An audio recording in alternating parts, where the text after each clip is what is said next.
नमस्कार, सच कहूं में आपका स्वागत है। पेश है आज के मुख्य समाचार।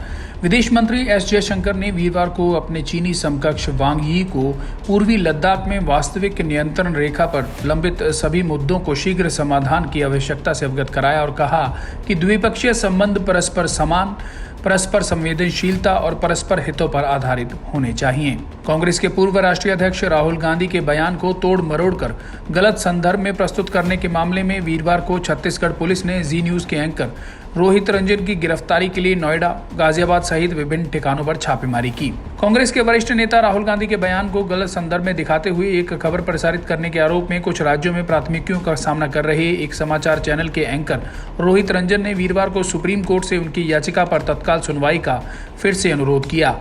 रंजन ने याचिका में कथित अपराध के लिए दंडात्मक कार्रवाई से संरक्षण की मांग की है। देश में कोरोना वायरस संक्रमण के 18,930 नए मामले सामने आने के बाद संक्रमितों की कुल संख्या बढ़कर 4,35,66,739 हो गई, जबकि उपचाराधीन रोगियों की तादाद 1,19,457 तक पहुंच गई है।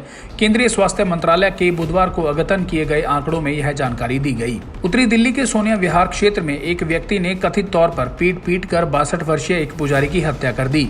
पुलिस ने वीरवार को यह जानकारी दी। उन्होंने कहा कि घटना के बाद स्थानीय लोगों ने आरोपी को पीटा, जिसके बाद वह अस्पताल में है। पंजाब के मुख्यमंत्री भगवंत मान वीरवार को यहां अपने आवास पर एक निजी समारोह में डॉक्टर गुरप्रीत के साथ विवाह बंधन में बंध गए। मुंबई वासियों को भारी बारिश से वीरवार को कोई भी राहत नहीं मिली, बल्कि उनकी परेशानियां बढ़ती जा रही हैं। मध्य रेलवे मार्ग पर एक पटरी पर दीवार का एक हिस्सा गिरने से लोकल ट्रेन सेवाओं में विलंब हुआ। अधिकारियों ने यह जानकारी दी।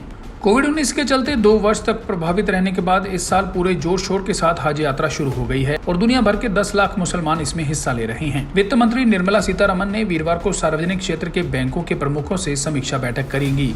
इस बैठक में कृषि और संबंधित क्षेत्रों के लिए विभिन्न सरकारी योजनाओं की प्रगति की समीक्षा की जाएगी तथा अन्य मुद्दों पर चर्चा होगी। भारतीय टेनिस स्टार सानिया मिर्जा ने मिश्रित युगल सेमीफाइनल में गत चैंपियन नील कुपस्की और डेसिरे क्रॉजिक से मिली हार के बाद विंबलडन से विदा ली। नमस्कार।